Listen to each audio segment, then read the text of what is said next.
जय हिंद दोस्तों। सभी को गुड इवनिंग, राधे राधे, जय हिंद।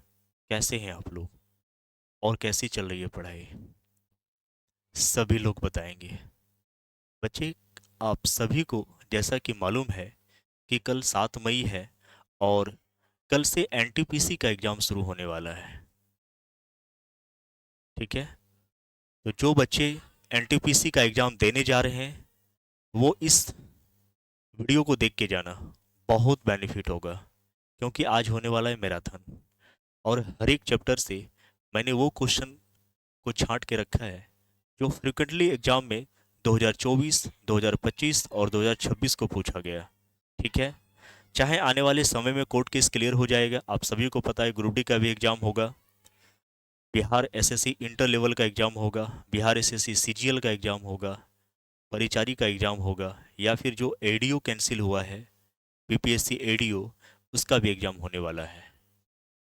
तो जो भी बच्चे तैयारी कर रहे हैं, अगर तैयारी कंप्लीट कर ली है तो अपने आप को आंकिए कि हम कहाँ पे हैं। और जो बच्चे एग्ज़ाम देने के लिए जा रहे हैं उसको शुभकामनाएं। वो यहाँ अपना स्कोर देख के जाना। ठीक है, आ रही है बात समझ में? तो ऐसा नहीं कि सर ये प्रॉपर किसी एग्ज़ाम के लिए है। मैथ्स जो है वो किसी प्रॉपर एग्ज़ाम के लिए नहीं होता है, लेवल का डिफरेंस होता है बच्चे। ठीक है, चाहे आप मारा मेडिकल का हो, पॉलिटेक्निक का हो और आईटीआई का हो, इनका भी एग्ज़ाम होने वाला है बहुत जल्द ही। तो सभी बच्चे मिलकर क्वेश्चन को सॉल्व करेंगे। हम उम्मीद करेंगे कि जब तक हम सॉल्व करेंगे उससे पहले आपका कमेंट्स आ जाना चाहिए। मैं कमेंट्स पर बिल्कुल ध्यान नहीं दूंगा, लेकिन अंतिम में सबका कमेंट्स मैं देखूंगा। ठीक है, चलिए क्लास की शुरुआत करें। एक एक क्वेश्चन में हम बहुत कुछ सिखाने वाले हैं आपको। ठीक है, कहाँ पर किस तरह से अप्रोच लगाना है, या फिर जो बच्चे पढ़ रखे हैं उनका रिवीजन होता रहेगा। ठीक है, सारे चैप्टर से हम क्वेश्चन को कंपाइल करके लाए हैं। उम्मीद करते हैं कि आपको अच्छा लगेगा। चलिए, पहला सवाल है सर कि 5 sign theta plus 12 cos theta का अधिकतम मान क्या होगा? बच्चे, यहाँ पे दो तरह से सवाल बनते हैं और दोनों तरह के सवाल मैं कराता हूँ। पहला देखो, अगर A sine theta plus B cos theta अगर इस फॉर्मेट में रहेगा, यानी सर ए और बी यहाँ पे कोई संख्या होगी। ठीक है, अगर आपसे अधिकतम मान पूछेगा, क्या पूछेगा बच्चे? अधिकतम मान। आराम से करेंगे, कोई जल्दीबाजी नहीं है। तो हमेशा याद रखना, प्लस अंडर रूट ए स्क्वायर प्लस बी स्क्वायर। ठीक है, अगर यहाँ पे आपसे न्यूनतम मान पूछता है बच्चे,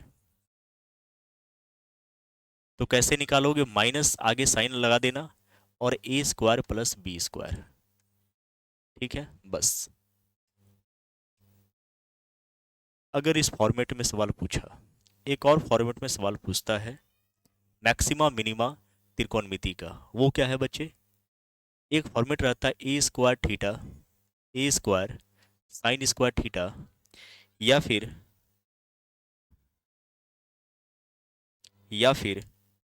पहले इसको सीखो, A sine square theta plus B cos square theta. इस फॉर्मेट में भी सवाल रहता है। अगर यहां से अधिकतम मान पूछे, ध्यान देना यहाँ पे स्क्वायर है,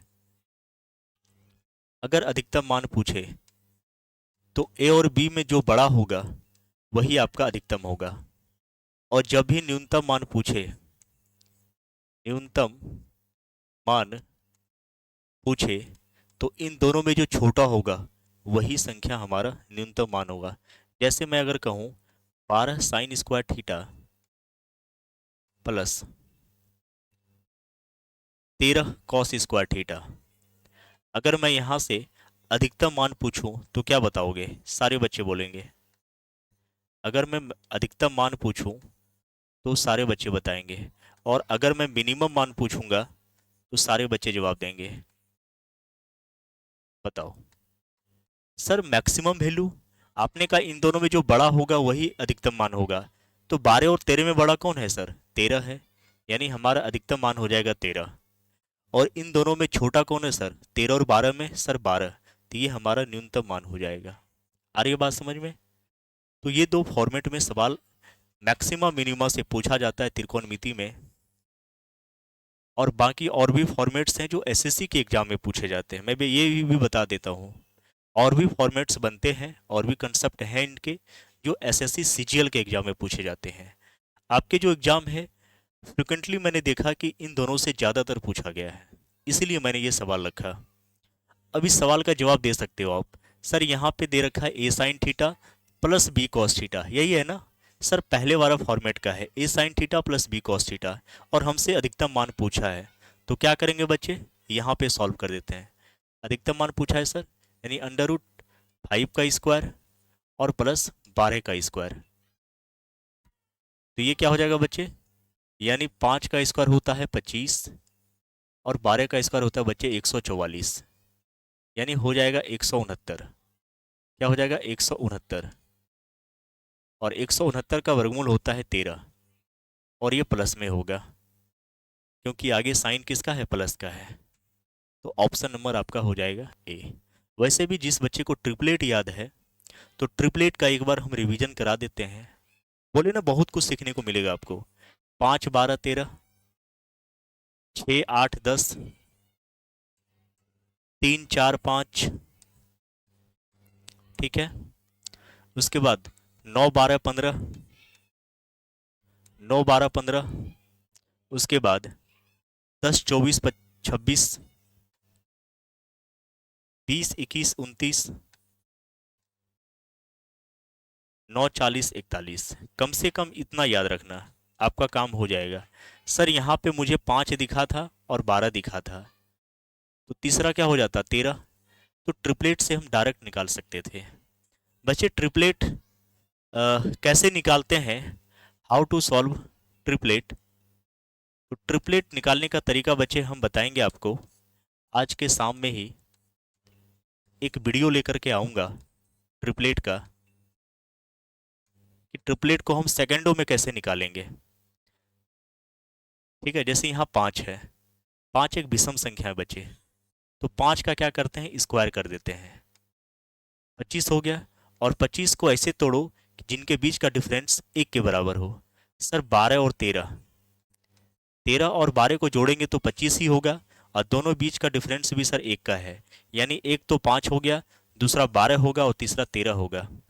सर एक और बता दो, कौन सा बता दें बोलो आप लोग। जैसे सर अगर संख्या विषम होगी तो इस टाइप से करेंगे, संख्याओं का स्क्वायर करके, और इस टाइप में तोड़ेंगे कि दोनों के बीच का डिफरेंस हमारा 1 होना चाहिए। ठीक है, मान लो अगर हम इसकी बात करते हैं, 6 8 10 की बात करते हैं, ये कोई सम संख्या लेता हूँ, इसके बारे में हम देखो 6 का स्क्वायर क्या हो जाएगा बच्चे, 36 हो जाएगा, 6 का स्क्वायर 36। और जब सम संख्या होगा इसका स्क्वायर करते हैं तो 36 का आधा करना, 36 का आधा क्या होता है बच्चे 18, और 18 जो है इसको भी तोड़ना 2 के केस में, माने अंतर 2 का दिखना चाहिए अगर सम संख्या हो तो सर यहाँ एक काम करते हैं 8 रखते हैं और यहाँ 10 रखते हैं, क्योंकि 10 और 8 क्या होता है 18, और दोनों बीच का डिफरेंस भी कितने का है बच्चे, 2 का है। तो एक 6 8 10, देखो ट्रिपलेट बना कि नहीं। और भी कंसेप्ट होते हैं, मैं सेकंडों में सॉल्व करा दूंगा आपको, सेकंडों में। तो एक सवाल से आपने कितना कुछ सीखा है, एक बार सारे बच्चे इसको देख लेंगे, एक बार सारे बच्चे इसको देख लेंगे, ठीक है, और अच्छे से देख लो एक बार, क्योंकि हर एक क्वेश्चन पे हम समय देंगे। मैराथन क्लास है, समय दूंगा, ठीक है। आ जाइए।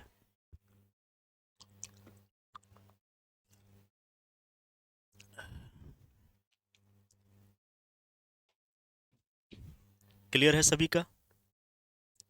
अगले सवाल पे चले, आ जाओ, अगले सवाल पे आ जाओ। देखो परसेंटेज का सवाल है, और यहाँ से भी एग्जाम में लगातार क्वेश्चंस पूछा गया है इस टाइप का। मैं वही क्वेश्चन करा रहा हूँ जो एग्जाम में पूछे जा रहे हैं, ठीक है। घिसा पीटा सवाल नहीं करा रहे हैं बच्चे, सवाल तो हजारों हैं आपके बुक्स में। मैं चाहता हूँ कि जिस समय आप एग्जाम से निकलो तो लगे कि हाँ सर ये टाइप का हमने कर रखा था और लेटेस्ट में किया है सर, हमको साजन सर करा रखे थे। और आ करके कमेंट्स में ज़रूर बताना कि हाँ सर मैंने मेहनत करके क्वेश्चन को टाइप करवाया है, ठीक है। एक एक क्वेश्चन। आ जाओ। कह रहा है एक परीक्षा में 35% छात्र हिंदी में और 45% छात्र अंग्रेजी में अनुत्तीर्ण हुए यानी फेल कर गए। यदि 20% छात्र दोनों विषयों में अनुत्तीर्ण हुए तो दोनों विषयों में उत्तीर्ण होने वाले छात्रों का प्रतिशत क्या है? ठीक है, इजी सवाल है, कर सकते हैं आप लोग। हमेशा वेन डायग्राम से करना इसको।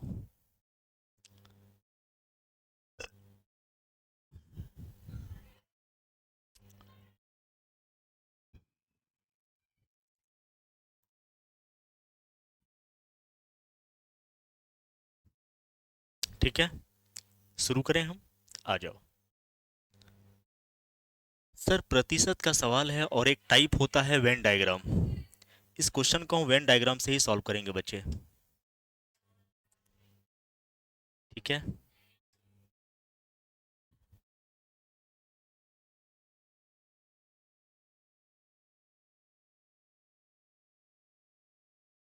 देखो दो विषय है बच्चे यहाँ पे, एक तो हिंदी है, एक तो हिंदी है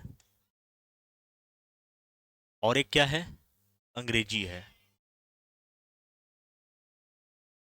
अंग्रेजी है।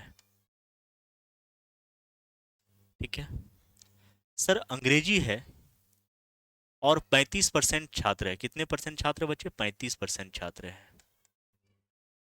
अंग्रेजी में 45% छात्र हैं। ठीक है सर।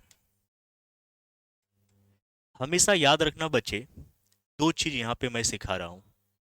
दोनों में अगर फेल बना है, यहाँ पे देखो, यदि 20% छात्र दोनों विषयों में फेल हुए, यानी सर 20% छात्र जो है वो यहाँ पे फेल हुआ है। क्या हुआ बच्चे? फेल हुआ है।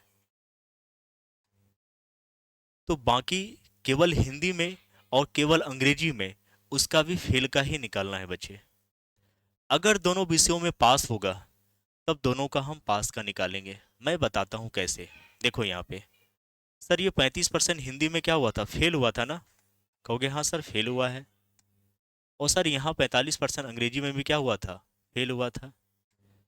और डायग्राम में देखो दोनों विषय में भी क्या हुआ है? 20% छात्र फेल हुए हैं। तो तीनों का हमें सबसे पहले फेल निकालना है। निकाल लिया? चलो, अब अगर 35% छात्र हिंदी में फेल हुए हैं और 20% छात्र दोनों विषयों में फेल हुए, तो केवल हिंदी में कितना फेल हुआ? कहोगे सर केवल हिंदी में 35 में से 20 घटा दोगे सर, तो हमारा कितना आएगा? 15%। कितना आएगा बच्चे? 15%। अगर अंग्रेजी में 45% छात्र फेल हुए और दोनों विषयों में 20% छात्र फेल हुए, तो केवल अंग्रेजी में कितना फेल हुआ? केवल अंग्रेजी में सर 45 में से 20 घटा देंगे तो ये हो जाएगा 25% केवल अंग्रेजी में फेल हुआ। ये केवल हिंदी का निकला बच्चे, ये केवल अंग्रेजी का और दोनों विषय में। तो तीनों को अगर जोड़ते हो बच्चे, यहाँ पे कितना जोड़ते हैं? तीनों को जोड़िएगा तो कितना आएगा? 20। ये 15% है बच्चे। 15% प्लस 20 और प्लस में 25, यानी तीनों को अगर जोड़ते हैं तो कितना होता है बच्चे? 20 और 15, यानी 25 और 15 40 और 20 60% हो गया। यानी 60% छात्र क्या हो गए? फेल हो गए। अगर 60% छात्र फेल हो गए तो पास कितना हुआ होगा? सर पास हमेशा 100 में से घटा देंगे, यानी 100 में से 60 घटाएंगे तो 40% बच्चे क्या हो जाएंगे? पास हो जाएंगे। मैंने समझाने के लिए केवल इतना लंबा लिखा। ठीक है, आप केवल दिमाग में ही सारा कैलकुलेशन कर सकते हो आप इसको। ठीक है, तो याद रखना कि जब भी दोनों विषय में फेल हुआ तो केवल हिंदी और केवल अंग्रेजी का भी हमें फेल का ही निकालना है। और इजी क्वेश्चन क्यों हो गया? क्योंकि क्वेश्चन भी दे रखा है, हिंदी में 35% छात्र फेल हुए और अंग्रेजी में 45% छात्र फेल हुए, और दोनों में 20% छात्र फेल हुआ। तो केवल हिंदी में कितना फेल हुआ?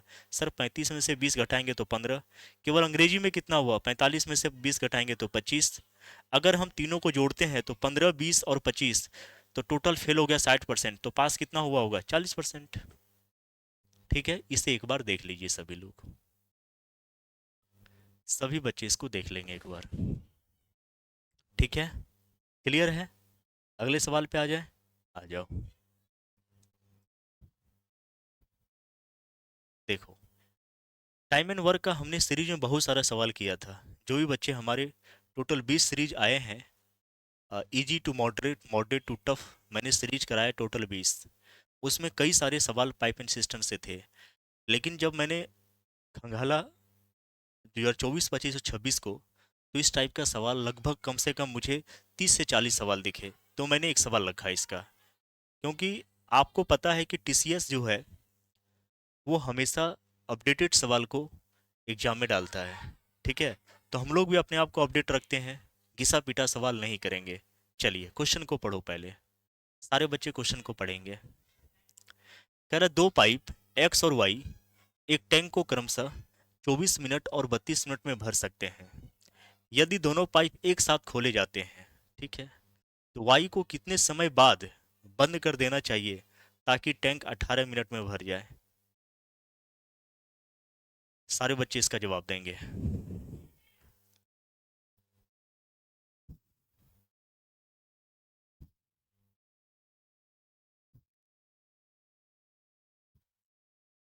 कितने बच्चे एनटीपीसी का एग्जाम दे रहे हैं? सारे लोग बताएंगे। और कौन कौन ग्रुप डी वाले बच्चे हैं? साथ ही साथ पीआरएसएससी सीजीएल के कितने बच्चे हैं? परिचारिका कौन एग्जाम देगा? और एडीओ का भी जल्दी ही नोटिफिकेशन आने वाला है, जो एग्जाम कैंसिल हुआ। आपके आईटीआई के भी एग्जाम आने वाले हैं। 17 मई टेंटेटिव एग्जाम में बच्चे, 17 मई को एग्जाम नहीं होगा, लेकिन एग्जाम एक महीने के बाद होगा।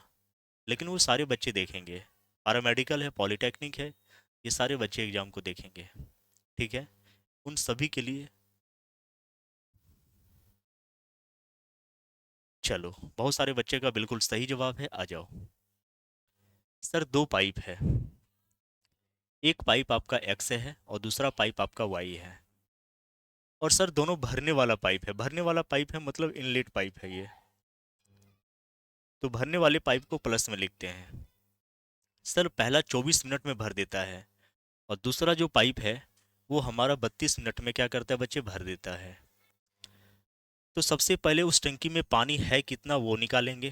कहोगे हाँ सर बिल्कुल सही बात है। तो उसे निकालने के लिए क्या करते हैं बच्चे, 24 और 32 का एलसीएम लेते हैं। एलसीएम हो जाएगा 96, यानी उस टंकी में पानी कितना है, 96। अब देखो, इसका एफिशिएंसी निकालेंगे, कार्य क्षमता निकालेंगे। कार्य क्षमता क्यों निकालते हैं सर, क्योंकि मुझे 1 मिनट में कितना कर पाएगा वो पता चल जाएगा। तो 96/24 करोगे तो 4 होगा, और 96/32 करेंगे सर 3 होगा। ये भी प्लस में क्योंकि भरने वाला, और ये भी आपका क्या होगा, प्लस में। ठीक है, इसका मतलब एक्स जो है 1 मिनट में 4 यूनिट पानी भर सकता है, और वाई जो है वो 1 मिनट में 3 यूनिट पानी भर सकता है। लेकिन हुआ क्या बचे, कि दोनों पाइप को भले ही एक साथ खोला गया, लेकिन वाई को बंद कर दिया गया। और कह रहा है वाई को कितने समय बाद बंद कर देना चाहिए ताकि टैंक 18 मिनट में भर जाए। वाई को बंद किया है ना, एक्स को तो बंद नहीं किया है। कहोगे नहीं सर, तो मुझे बताओ 18 मिनट तक कौन चला होगा?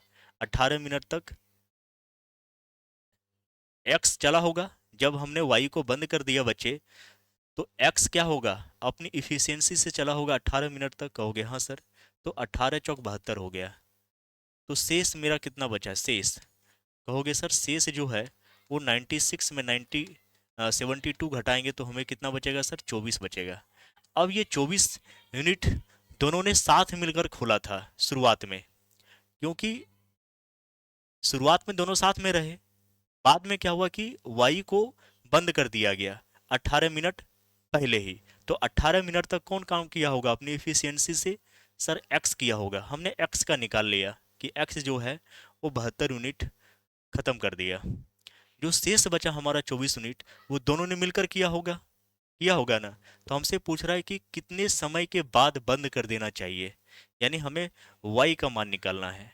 तो y की जो एफिशिएंसी है बच्चे वो 3 है, और 3 को अगर डिवाइड करोगे 3 8 24, यानी 8 मिनट के बाद बंद कर देना चाहिए। कितने मिनट के बाद बच्चे, 8 मिनट के बाद बंद कर देना चाहिए।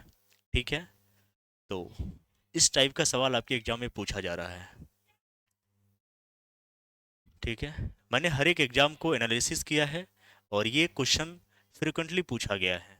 ठीक है, चलो, कई सारे बुक्स मैंने देखा प्रीवियस ईयर का, और मैंने उसको देखा। इस टाइप का सवाल हर एक शिफ्ट में मिल रहा है बच्चे, हर एक शिफ्ट में, हर एक शिफ्ट में ये इस टाइप का सवाल है, और मैंने सीरीज में कराया है। मैंने सीरीज में कराया है बच्चे, तो उम्मीद करते हैं कि सारे बच्चे इसका जवाब देंगे। सारे बच्चे इसका जवाब देंगे। आराम से देखते जाओ।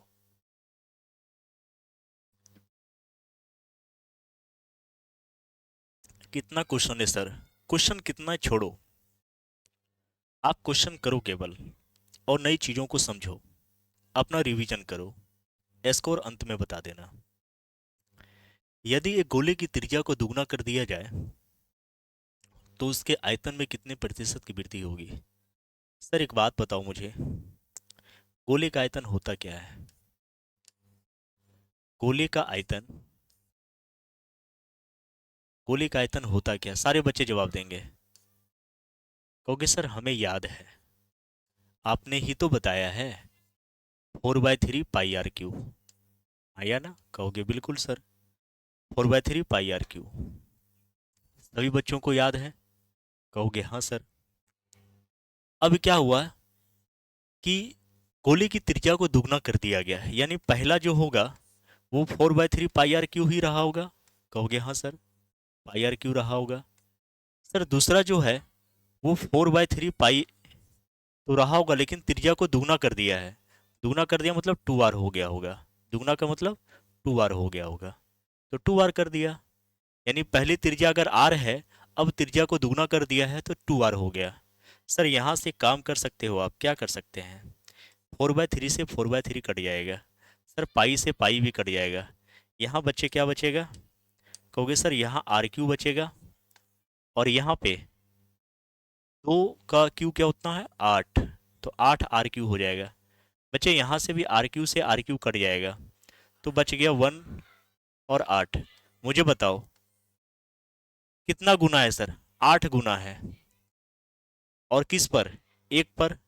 और प्रतिशत पूछ रहे हैं, प्रतिशत के लिए हम 100 से गुना करते हैं, यानी सर 800% हो जाएगा। कितना परसेंट हो जाएगा बच्चे?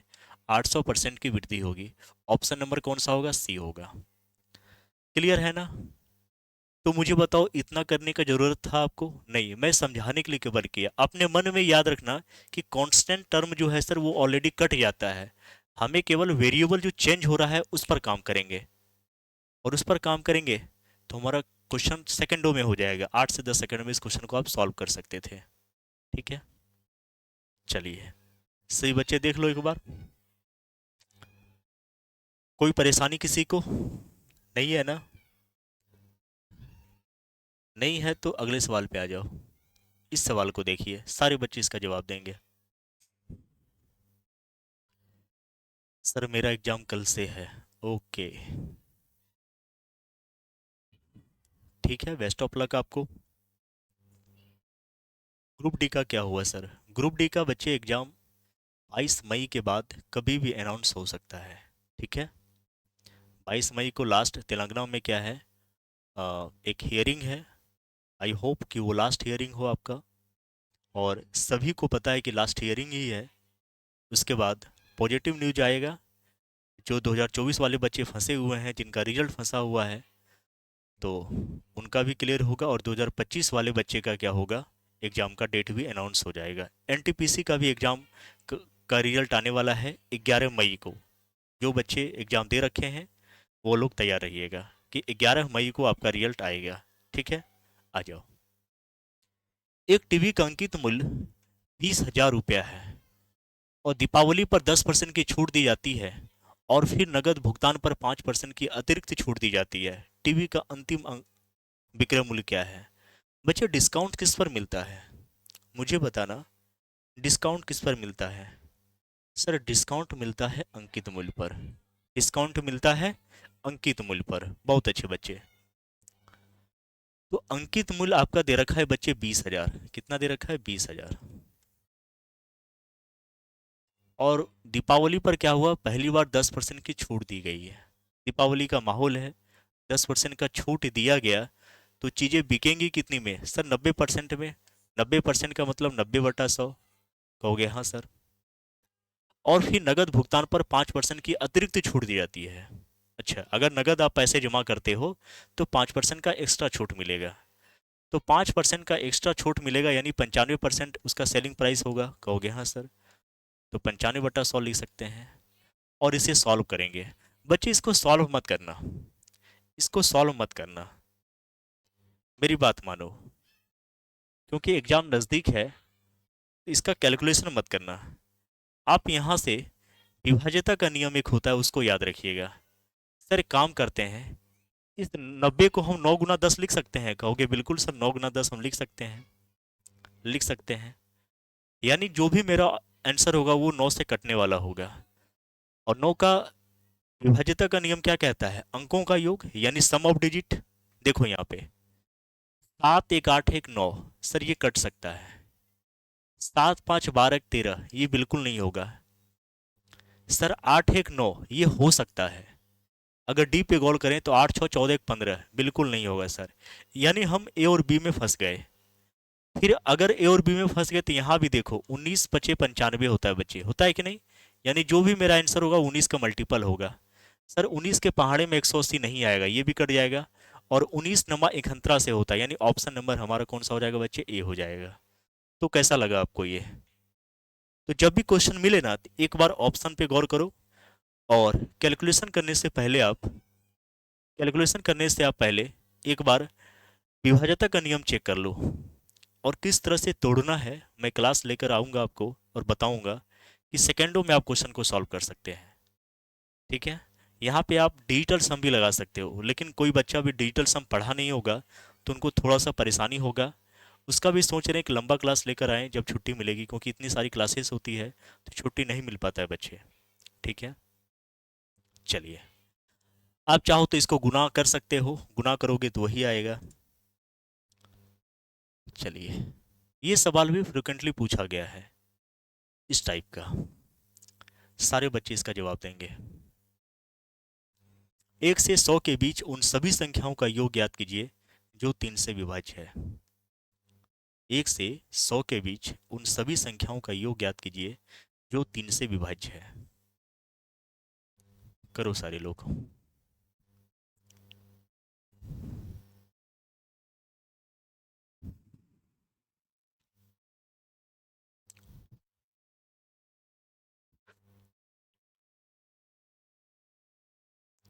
चलिए करें हम, आ जाओ।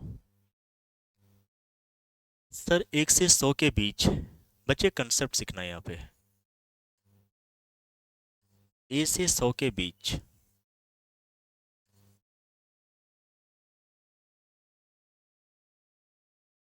यानी जब भी ए से 100 के बीच कहेगा तो हमेशा एक है ना, तो दोनों को हम शामिल करते हैं, यानी एक को भी शामिल करेंगे और 100 को भी शामिल करेंगे। लेकिन जब भी एग्जाम में ए से 100 तक रहेगा तो दोनों संख्याओं को हम बाहर करते नहीं लेते हैं। के बीच रहेगा अगर तो दोनों संख्याओं को लेंगे, और तक रहेगा तो दोनों संख्याओं को हम नहीं लेते हैं। ये कंसेप्ट सीख लिया आप लोगों ने। चलो आगे आते हैं। सर यहाँ पे कह रहा है कि 1 से 100 के बीच, 1 से 100 के बीच, के बीच उन संख्याओं का योग ज्ञात कीजिए जो 3 से विभाज्य है। मुझे बताओ, एक तो 3 से कटेगा नहीं सर, तो पहली संख्या हमारा 3 आएगा, यानी 3 का पहाड़ा पढ़ते जाओ। और कहाँ तक सर? पढ़ते जाना है हमें 100 तक में।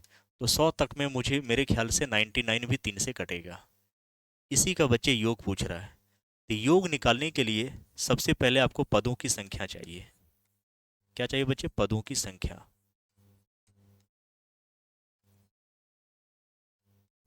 कहोगे बिल्कुल सर। और पदों की संख्या निकालने का तरीका क्या है बच्चे?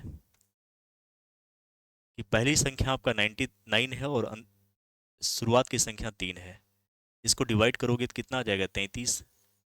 यानी पदों की संख्या है बच्चे 33। अब अगर हम योग निकालते हैं, योग निकालते हैं, तो योग हमारा होता है कि पदों की संख्या बटा में 2 इंटू में first term plus last term, यानी 3 + 99। अब केवल इसको क्या करना है? सॉल्व करना है। सर 33/2 होगा, और इंटू में इन दोनों को जोड़ोगे तो 102 होगा। मुझे बताओ ये 2 से कट जाएगा ना कितने बार में? 51 बार में। तो हमें गुना करना है 33 से 51 को। अब गुना करने मत लग जाना है, मैंने कहा ना कि गुना नहीं करना है, हमें देखना है यहाँ इकाई अंक।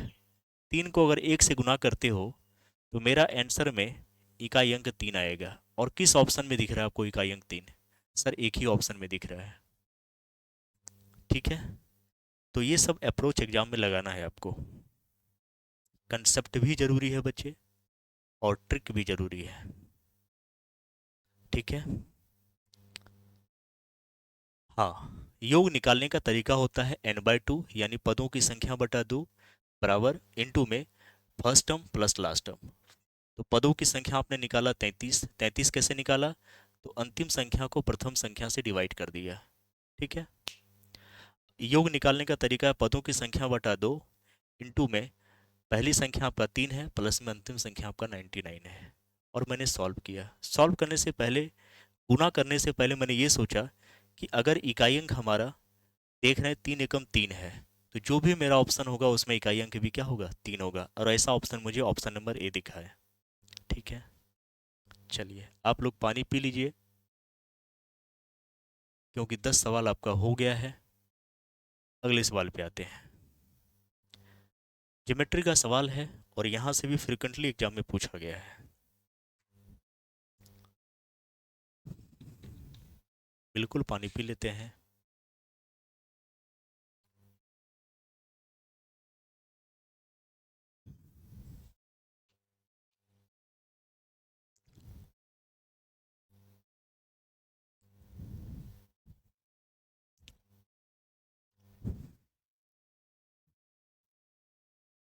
तेरह सेंटीमीटर त्रिज्या वाले एक वृत्त में दो समांतर जीवाएं यानी कोर्ट्स हैं, केंद्र के विपरीत दिशा में स्थित है। जीवाओं की लंबाई 10 सेंटीमीटर और 24 सेंटीमीटर है। तो जीवाओं के बीच की दूरी क्या है? ठीक है, बड़ा टफ सवाल है सर, कैसे करें इसको? मुझे डायग्राम नहीं बनाना है इसका, मैं डायग्राम बना के दिखा भी देता हूँ। चलो डायग्राम हम बना के दिखा भी देते हैं। विपरीत दिशा में ये आपका कोर्ट्स है, जीवा है। और मुझे बताना वृत्त की सबसे बड़ी जीवा क्या होती है बच्चे? व्यास होती है ना? और आपसे पूछा है इन दोनों के बीच की दूरी, ये वाला मान पूछा है आपका। ठीक है, लेकिन ऐसे एग्जाम में नहीं करना।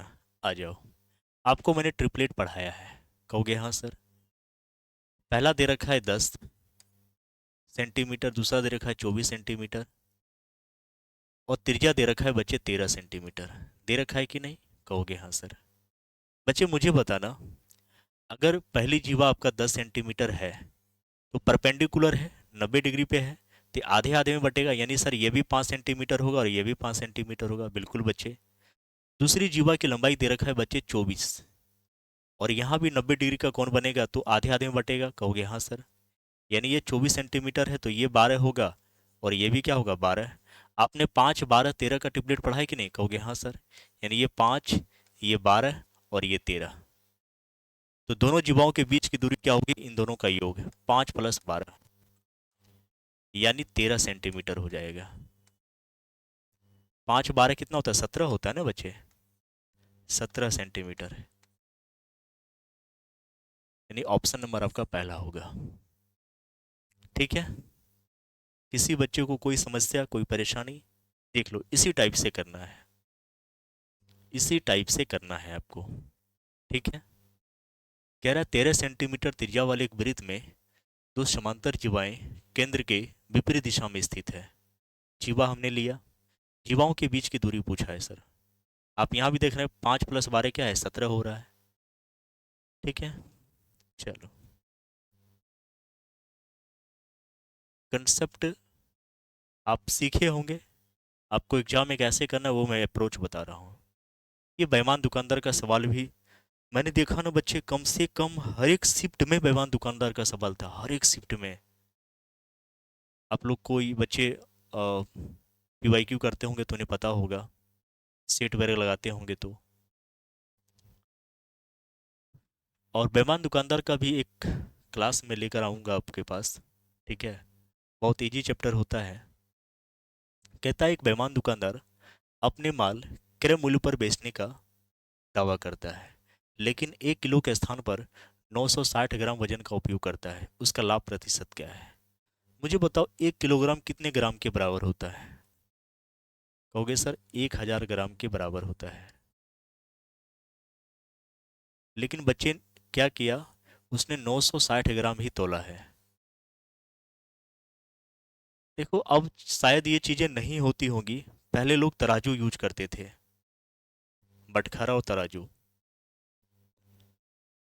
तो वो अपने हाथों के डायरेक्शन से वजन को घटा बढ़ा सकते थे। लेकिन अब तो डिजिटल तराजू है, मेरे ख्याल से चीज़ें अब कम बेईमानी होती होगी, हो जाती होंगी, लेकिन थोड़ी कम होती होंगी। हम दुकानदार को बेईमान कहने लगे, ये गलत बात है, क्योंकि हमारे बहुत सारे साथी दुकानदार हैं। कल को वो कहेगा कि भाई तो यूट्यूब पे जा कर के दुकानदार को बेईमान बोल रहा है और मेरे से दोस्ती भी रख रहा है तू, चल मैं तेरे से दोस्ती नहीं रखता। तो बच्चे दुकानदार बेईमान होते हैं ऐसा कहना गलत है। हम और आप मिल करके जिसको बेईमान बोलते हैं, दुकानदार इसको क्या बोलता है? प्रॉफिट।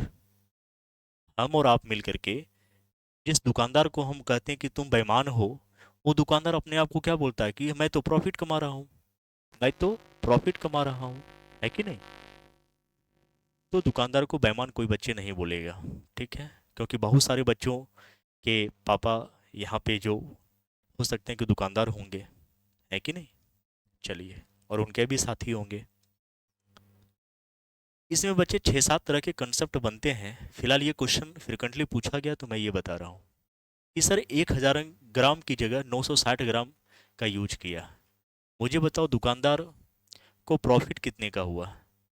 सर तौलना था मुझे 1000 ग्राम, दुकानदार ने दिया 960 ग्राम, तो कितने की बेईमानी हुई?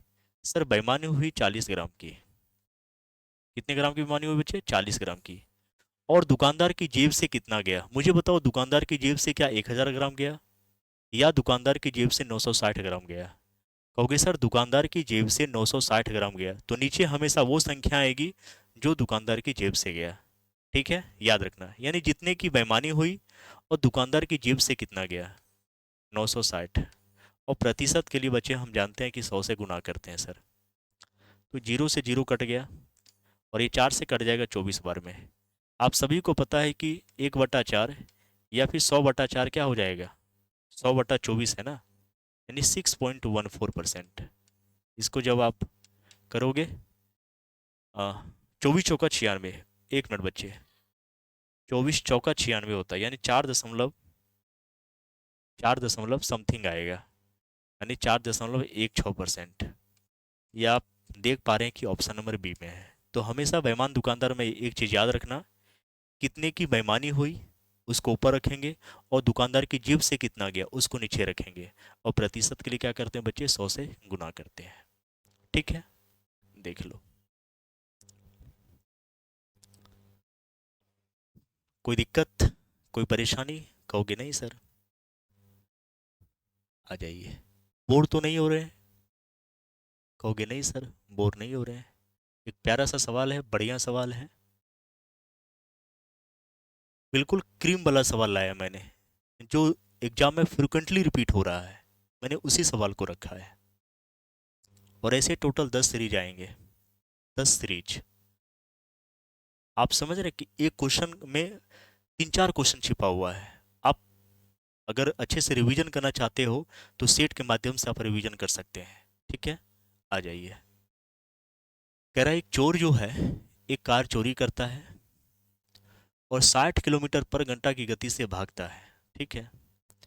चोरी का पता 30 मिनट के बाद चलता है और मालिक जो है वो 75 किलोमीटर पर घंटे की गति से दूसरी कार से उसका पीछा करता है। वह चोर को कितने समय में पकड़ लेगा?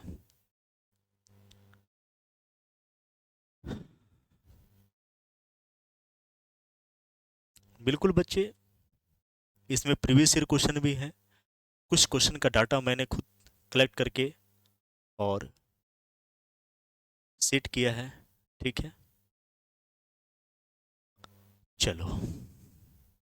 तो सबसे पहले सर हमें दूरी चाहिए, तो उस चोर ने कितनी दूरी सफ़र किया, और दूरी के लिए हम क्या करते हैं, चाल गुना समय निकालते हैं। दूरी बराबर क्या होता है बच्चे, कहोगे सर दूरी बराबर होता है चाल गुना समय।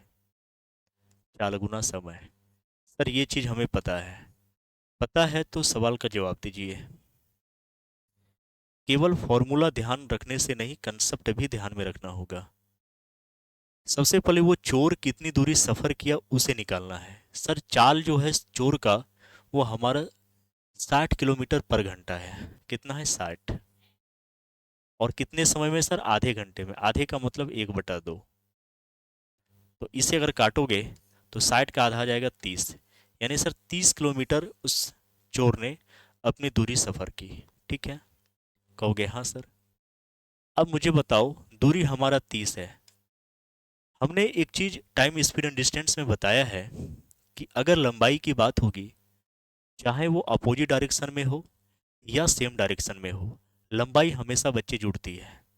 लेकिन अगर चाल की बात करें, तो चाल अगर अपोजिट डायरेक्शन में हो तो जुड़ जाएंगी, और चाल अगर सेम डायरेक्शन में होगा तो क्या होता है बच्चे, घटेगा।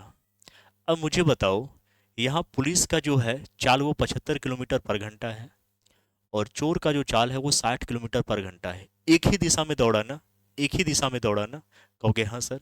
इसका मतलब सेम डायरेक्शन में तो चाल घटेगा। तो दूरी बराबर चाल गुना समय।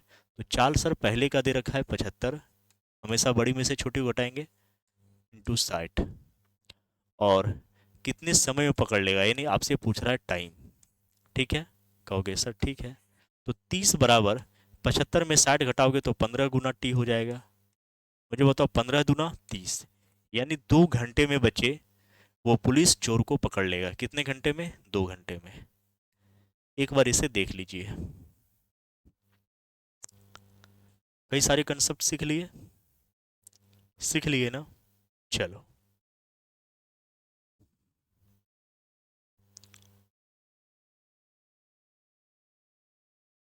इस सवाल पे आओ। सारे बच्चे इसका जवाब देंगे। दो संख्याएं 3:5 के अनुपात में है। यदि प्रत्येक में से 9 घटा दिया जाए तो यह अनुपात 12:23 हो जाता है। संख्याएं क्या है, देखो बच्चे, अनुपात दे रखा है 3:5, और अगर प्रत्येक संख्या में हम 9 घटा देते हैं तो यह अनुपात हो जाता है 12:23। करना कैसे है, प्रत्येक में कितना घटा रहा है बच्चे, 9 घटा रहा है। अब देखो करने का प्रोसेस, तरीका, मेथड। 23 तिया 69, 12 पंचे 60, 12 नमा 78 से, और 23 नमा कितना होता है, 9 तिया 27, और 9 दिन 18 और 3 21। मुझे बताओ यहाँ डिफरेंस कितने का बच्चे, 9 का डिफरेंस है। और यहाँ का डिफरेंस कितना है बच्चे, तो सर 92। देखो 217 में अगर हम 108 घटाते हैं तो 17 में से 8 गया 9, और ये बचेगा कितना, 9, यानी सर 99 बचेगा। तो मुझे बताओ 1 यूनिट का मान कितना आ गया, 99/9 यानी 11 आएगा। अब हमें दोनों संख्या पूछ रहा है, यानी दोनों संख्या हमारा वही होगा जो 11 से कटने वाला होगा। मुझे बताओ, 11 तिया 33, 11 × 55 55। सर ये हमारा ऑप्शन हो जाएगा। क्या 11 से ये कटेगा, नहीं सर। 11 से कटेगा ये, सर नहीं सर। सर ये 11 से कटेगा, नहीं सर।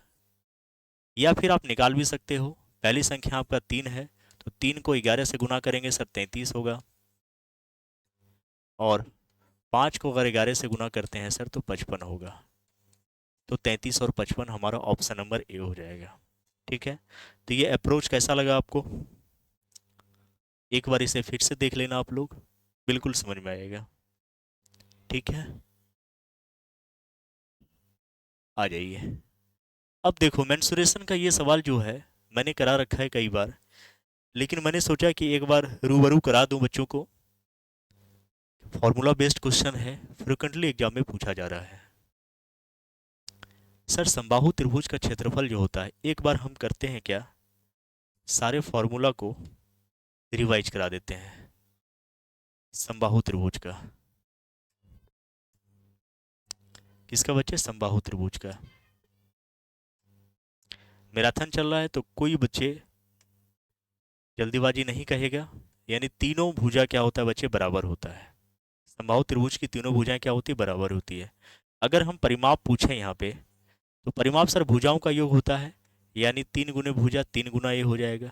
सर अगर आप क्षेत्रफल पूछते हो तो मुझे याद है क्या होता है बच्चे, √3/4 ए स्क्वायर। कल को अगर हम ऊंचाई पूछे, समबाहु त्रिभुज की ऊंचाई क्या होगी, सर याद है क्या होता है, √3/2a। ठीक है, तो ये तीनों चीज़ें आपको ध्यान में रखना है कम से कम। जब भी एग्जाम में पूछ ले तो कम से कम यहीं से एग्जाम में पूछा जाएगा। यहाँ पे बहुत सारी चीज़ें मैंने छोड़ दिया है, जो कहोगे समबाहु त्रिभुज की परिवृत्त की त्रिज्या, समबाहु त्रिभुज के अंतःवृत्त की त्रिज्या, समबाहु त्रिभुज के अंतःवृत्त और परिवृत्त का क्षेत्रफल का अनुपात, तो वो आपके एग्जाम में नहीं पूछे जा रहे हैं, तो मैं बता भी नहीं रहा हूँ। ठीक है, लेकिन मैंने एक आइडिया दे दिया आपको। आ जाओ सर, क्षेत्रफल होता है हमारा √3/4 ए स्क्वायर, और सर इसका मान दे रखा है हमें 16√3। सर √3 से √3 कट जाएगा, तो यहाँ से ए स्क्वायर का मान 16 को 4 से गुना करेंगे 64। सर ए का मान हो जाएगा अंडर रूट, क्या हो जाएगा, स्क्वायर से रूट में जाएगा तो 64 का वर्गमूल हो जाएगा 8। हमसे पूछा है परिमाप। सर परिमाप होता है 3a। परिमाप क्या होता है बच्चे, 3 गुने भुजा। तो 3 गुने 8 करोगे तो कितना हो जाएगा बच्चे, 24। कहाँ है 24, ऑप्शन नंबर आपका पहला। ठीक है, कोई दिक्कत, चलिए फिर से मेंसुरेशन का ही सवाल है, यहाँ से भी फ्रिक्वेंटली एग्जाम पूछा जा रहा है। चलो ये आप करोगे। हाँ बिल्कुल, आज भी मैं 2 3 4 सवाल ऐसे दूंगा जो कमेंट बॉक्स में आपको बताना है। ठीक है ना, और मेरे ध्यान में नहीं था, नहीं तो मैं देता क्वेश्चन। अब एक बच्चे ने मुझे ध्यान में दिया है कि सर 2 3 क्वेश्चन जो आप छोड़ते हो कमेंट बॉक्स में बताने के लिए, घर से करने के लिए, वो दो सर। ठीक है मैं दूंगा बच्चे, अब ध्यान में दिया आपने, मैं कर दूंगा। ठीक है, टेंशन नहीं लेना, बहुत अच्छे बच्चे, कंसस हैं आप, इसका मतलब आप पढ़ाई में एक्टिव हो। सर आयत का क्षेत्रफल होता है लंबाई गुना चौड़ाई। क्या होता है बच्चे, क्षेत्रफल जो होता है वो होता है बच्चे लंबाई गुने चौड़ाई। ठीक है, बिल्कुल बात सही है आपकी कि लंबाई गुना चौड़ाई होता है, लंबाई गुने चौड़ाई होता है। ठीक है, तो अगर लंबाई कह रहा है कि 25% बढ़ा दिया जाए, 25% का सबसे पहले फ्रैक्शन निकालो, 1/4 होता है। यानी पहले अगर लंबाई हमारा 4 था तो 1 बढ़ के कितना हो गया सर, 5 हो गया। लंबाई जो है पहले हमारा 4 था तो 1 बढ़ के 5 हो गया। अब मुझे बताओ, कहता है चौड़ाई में कितने प्रतिशत की कमी कर दी जाए ताकि क्षेत्रफल बराबर हो जाए। तो क्षेत्रफल बराबर का मतलब सर 1:1 होना चाहिए। क्षेत्रफल बराबर का मतलब क्या, 1:1। और ये 1:1 कब बनेगा, जब हम पलट के गुना करेंगे, यानी 5 इधर लिखेंगे और 4 इधर लिखेंगे, तभी तो 5 चौका 20 होगा और 5 चौका 20 होगा, और 20 से 20 काटेंगे तो 1:1 होगा। क्योंकि वो खुद कह रहा है कि क्षेत्रफल कैसा होना चाहिए, समान होना चाहिए। इसका मतलब जो लंबाई का रेशियो है पलट के देंगे तो चौड़ाई का रेशियो हो जाएगा। मुझे बताओ करा क्षेत्र चौड़ाई में कितने प्रतिशत का परिवर्तन हुआ, पहले 5 था अब 4 हुआ, यानी सर 1 की कमी हुई। और किस पर, 5 पर। और प्रतिशत के लिए हम 100 से गुना करेंगे, 1/5 होता है बच्चे 20%। यानी 20% की कमी होगी। कितने परसेंट की कमी हो जाएगी, 20% की। तो ये कंसेप्ट आपको कैसा लगा, ये बताना। ठीक है, चलो हम आपके लिए इतना मेहनत करते हैं, तो उम्मीद करेंगे कि सही बच्चे लाइक भी किया करो, नए बच्चे हैं तो सब्सक्राइब कर दिया करो। आपके आशीर्वाद से हमारे पास बहुत कुछ है बच्चे, किसी चीज़ की कोई दिक्कत नहीं है। लेकिन अगर आपके लिए कुछ करते हैं तो बदले में क्या मांगते हैं आपसे? नए बच्चे तो सब्सक्राइब कर दो, क्योंकि एक छोटा सा परिवार है, उसको हम थोड़ा बड़ा करना चाहते हैं। और दूसरी बात, अगर आप देख रहे हैं तो इसका मतलब आपको अच्छा लग रहा है, कुछ चीज़ें सीख रहे हैं, अपना रिवीजन कर रहे हैं, तो लाइक करने में क्या जाता है? सारे बच्चे लाइक कर दो, एक बार ठोको लाइक। हाँ, बहुत बढ़िया। सर ये परसेंटेज का सवाल ये भी फ्रिक्वेंटली पूछा गया है। ए प्लस बी, सर का मतलब होता है गुना, प्रतिशत का मतलब 15/100। सर ए माइनस बी जो है हमारा, वो दे रखा है, का मतलब गुना होता है, 25% का मतलब 25/100। ठीक है, कहोगे बिल्कुल सर। सर ये 100 से 100 कट गया, सर ये 5 से कट जाएगा, 5 पचे 25 और 5 दिया 15। यानी बच्चे यहाँ 3 को ए से गुना करेंगे तो 3a होगा, और 3 को b से गुना करेंगे तो 3b होगा, बराबर। सर यहाँ 5 को ए से गुना करेंगे 5a होगा, और यहाँ 5 को b से गुना करेंगे 5b होगा। ठीक है, अब एक जात को अपनी तरफ ले आओ, तो 3 में से अगर 5 घटेगा सर 2a बचेगा, और इसको अगर उधर लेके जाते हैं तो ये माइनस में होगा, तो माइनस और माइनस प्लस हो जाएगा, यानी 8b हो जाएगा। यहाँ से भी आप काट सकते हो, 2 एकम 2, 2 दूनी 4, तो यहाँ से a/b जो आएगा, ए के सामने 4 है बच्चे, और बी के सामने 2 है, बी के सामने 1 है, बी के सामने क्या बच्चे? 1 है। चलो, क्वेश्चन कह रहा है कि बी का कितना प्रतिशत ए के बराबर है? बी का, सर बी का मान हमें ए है, तो बी का कितना प्रतिशत? मान लो कि x प्रतिशत किसके बराबर है? सर ए के बराबर है। यानी यहाँ से x का मान निकाल सकते हैं, 100 गुने 4 यानी 400% होगा। कितना परसेंट होगा बच्चे? 400%। तो जिन बच्चों को समझ नहीं आया, एक बार वो देख लेंगे इसको, क्योंकि दोबारा मैं बोलूंगा तो वही बात बोलूंगा, है कि नहीं? आ जाइए, अच्छा सवाल था ना ये। चलिए, इस सवाल को करिए। एसआई और सीआई मिला हुआ है, और इस सवाल भी फ्रिक्वेंटली आपके एग्जाम में बोले, बहुत बढ़िया बढ़िया सवाल रखे हैं आज। वही सवाल रखे हैं जिस दिन आप एग्जाम से निकलोगे, जो भी बच्चे एग्जाम दे रहे हैं और जो आने वाले समय में देंगे, प्लीज़ एक बार इसको और देख के जाना, बहुत सारा बेनिफिट होगा आपको, क्योंकि हर एक चैप्टर को शामिल किया, अर्थमेटिक भी, एडवांस भी, नंबर सिस्टम भी है।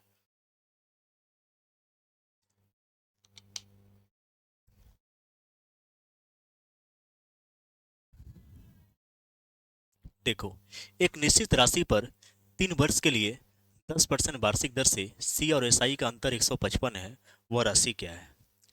सर, मूलधन जो है हर वर्ष समान होता है, किसका? साधारण ब्याज में। साधारण ब्याज में हर साल दर जो होता है वो समान लगता है कि नहीं? लेकिन सीआई जो है वो ब्याज के ऊपर ब्याज लगता है, ये सभी बच्चों को पता है? कहोगे हाँ सर।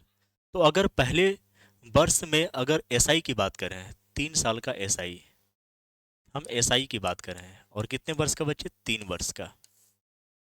तो एक वर्ष में अगर 10% है, तो 3 वर्ष में कितना होगा? 3 × 10 यानी 30% होगा। बिल्कुल सही सर। लेकिन अगर हम सीआई की बात करेंगे, सीआई की बात करेंगे 3 वर्ष का, तो आप सभी को पता है कि 3 वर्ष का सीआई निकालने का तरीका भी मैंने बताया, और ऐसे भी याद रखना कि 10% होगा और 3 साल का सीआई निकालना है, तो वो होता है 33.1%। अब जिन बच्चों को नहीं मालूम है कि 3 वर्ष का सीआई कैसे निकालते हैं, मैंने पिछले 20 सीरीज बताया है, और बहुत अच्छा अच्छा चीज़ बताया उसमें, तो वहाँ से भी देख सकते हो। अब 3 साल का सीआई भी निकाल लिया बच्चे, और 3 साल का एसआई भी निकाल लिया। कहता है दोनों का अंतर जो है कितना है? 3.1%। और अंतर क्वेश्चन में दे रखा है 155 के बराबर है। किसके बराबर है बच्चे? 155 के बराबर है।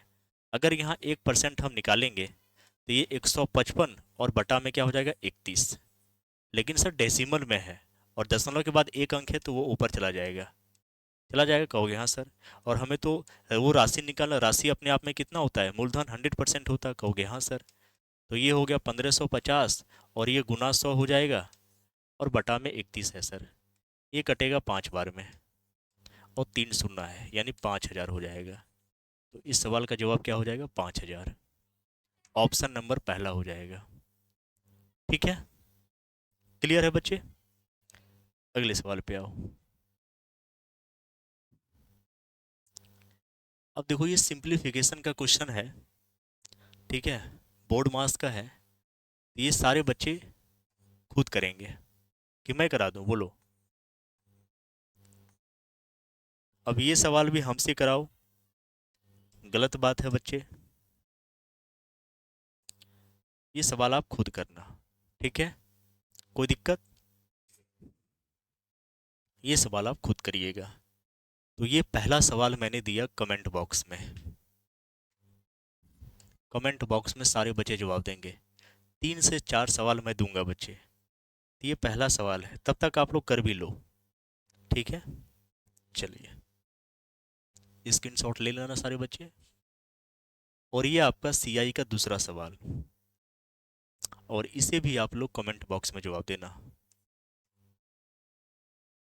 नहीं होगा कोई बात नहीं है, अगले सीरीज में इसको हम इंक्लूड कर देंगे। कमेंट बॉक्स में लिख देना कि सर नहीं हुआ हमसे, ताकि हम अगली बार टाइप करा के इसको अगले सीरीज में रख लेंगे, ठीक है। लेकिन एटलीस्ट कोशिश किया करो बच्चे, क्योंकि कोशिश करने वालों की कभी हार नहीं होती है, ठीक है। चलो बहुत बढ़िया।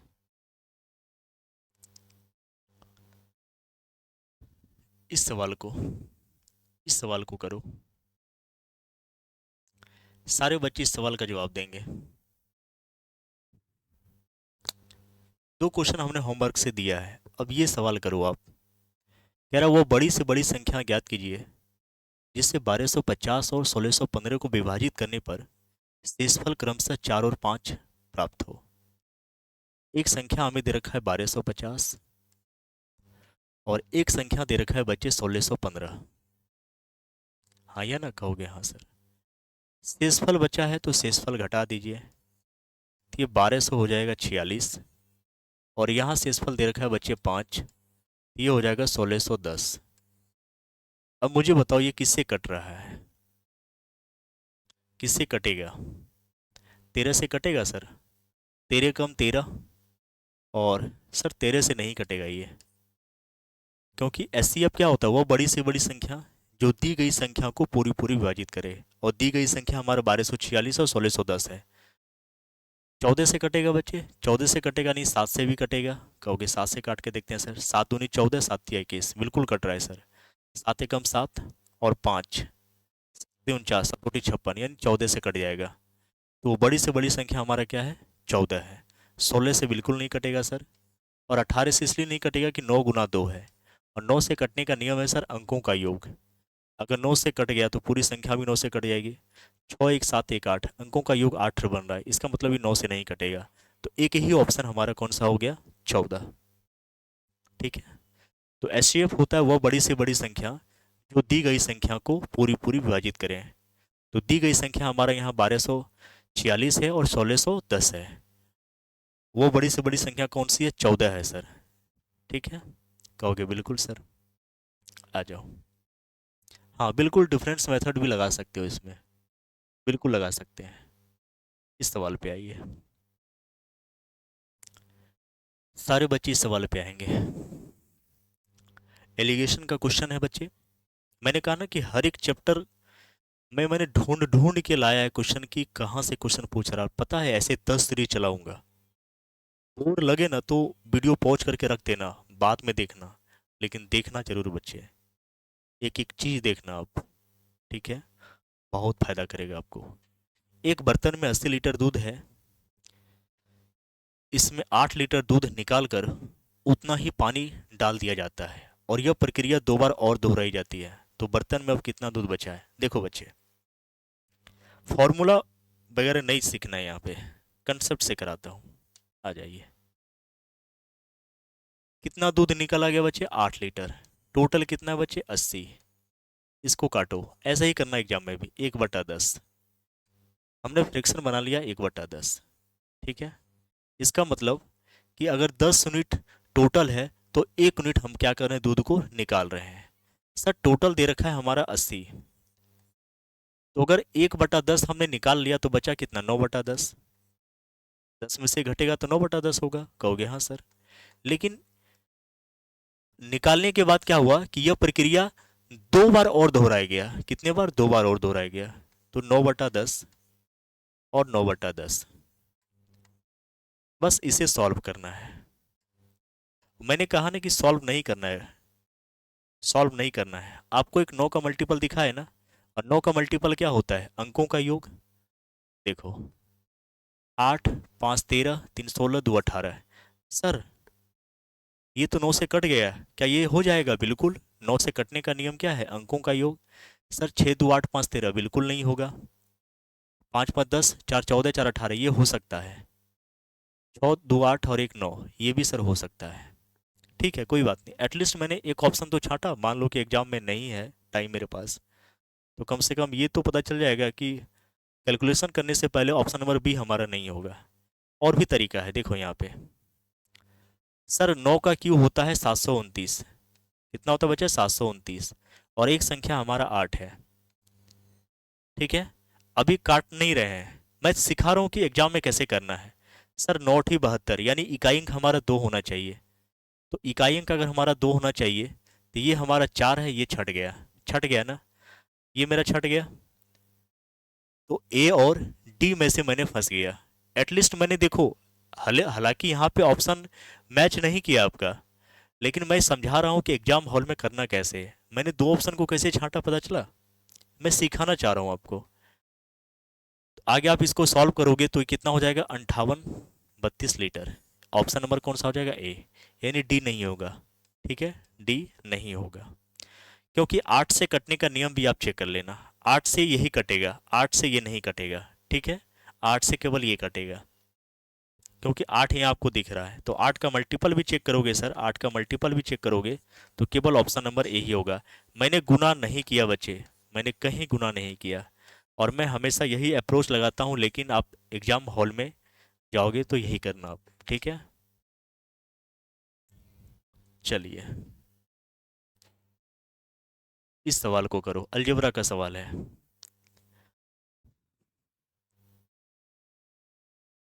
कम से कम 50 60 सवाल ऐसा पूछा गया। मैंने जब एनालिसिस कर रहा था तो मैंने देखा ऐसे कई सारे सवाल थे। अलजेब्रा तो इतना बड़ा है सर, इतना बड़ा है कि नहीं। लेकिन उनमें से ये क्वेश्चन 50 60 बार पूछा गया है। ये इसे करना कैसे है, पहले समीकरण को लिखो। x² -5x+1 equal to 0।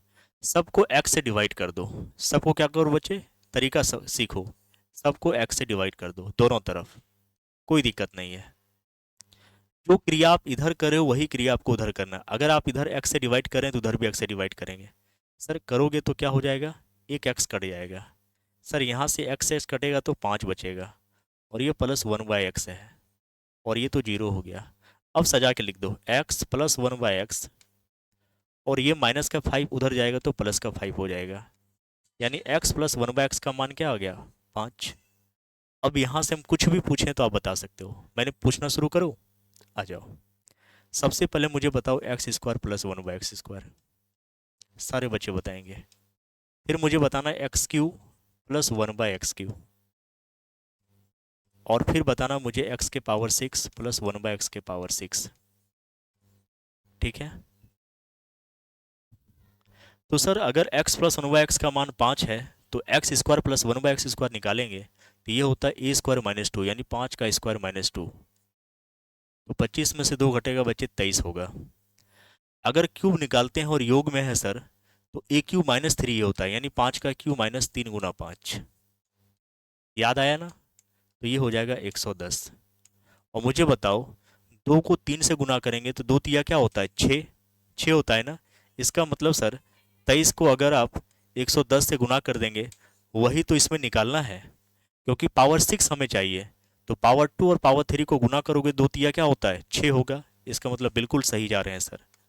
अब मुझे बताओ, 3 एकम 3, 11 से गुना करने का नियम क्या है, इकाई अंक 3 है आपका, 3 और 2 5, और इकाई अंक आपका 2 है, और यहाँ 0, यानी 25 30 इस सवाल का जवाब हो जाएगा। ठीक है, चलो, क्या बात है। ये टाइम एंड वर्क का ये सवाल है, बढ़िया सवाल है, बहुत अच्छा सवाल है बच्चे, सारे बच्चे करेंगे इसको।